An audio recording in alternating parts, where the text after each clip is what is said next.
On se connecte au marché.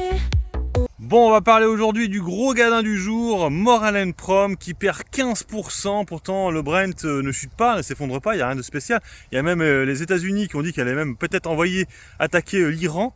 Donc ça ferait monter normalement le Brent, mais bon, là, il monte pas tant que ça. Mais c'est pas ça en fait, c'est Donald Trump pour le coup. C'est Donald Trump, mais c'est pas ça. C'est Donald Trump, rappelez-vous, il y a quelques jours de ça. Alors moi, c'est vrai que moi j'en ai pas du Maurel & Prom, c'est pas un dossier que je suis.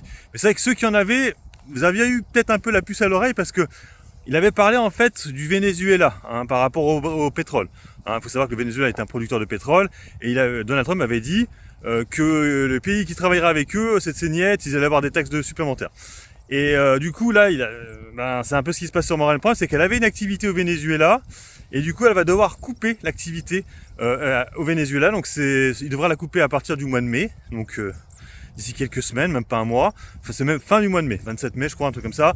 Donc, un gros manque à gagner pour le Maurel & Prom. Alors, j'ai pas regardé combien ça correspondait du chiffre d'affaires, le Venezuela. Vous pouvez mettre en commentaire parce que c'est pas une société que j'ai en portefeuille. Alors, il y a un dividende qui sera versé, je pense, cette année normalement.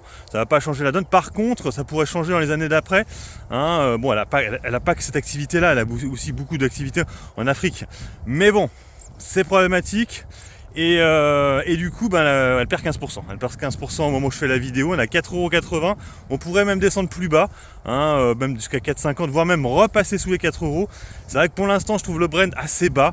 Moi, je trouve que les parapétrolières sont toujours assez hautes quand on voit le niveau du Brent. En fait, j'ai un peu du mal à comprendre. Je pense qu'il y a un rattrapage à la baisse à un moment donné sur ces dossiers-là. Je pense à des SO, de Total Energy aussi que j'ai. Franchement, 60€ quasiment. On a un petit peu redescendu quand même. Mais on est haut. Le Brent est vachement plus bas actuellement. Donc bref, est-ce que c'est une opportunité ? Regardez le dossier, regardez les tenants et aboutissants, regardez les chiffres d'affaires, dans quel pays ils le font principalement. Et puis si c'est ok pour vous, let's go, buy the dip. Moi je ne le ferai pas, mais bon, après vous aurez quand même un bon rendement, parce que là, du coup, vu qu'elle s'effondre, comme je vous dis, le dividende, je pense qu'il va rester comme il est, il va pas changer. Bon, il sera voté à l'Assemblée Générale, mais je vois pas les actionnaires changer la donne. Après, c'est peut-être possible que finalement, Maurel & Prom dit que non, par rapport à ce qui s'est passé, ils vont le changer, peut-être, j'en sais rien.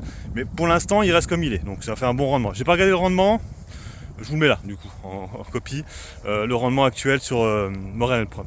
Allez, sur ce, moi je vous laisse, bon investissement, et puis bon trade, ciao ciao.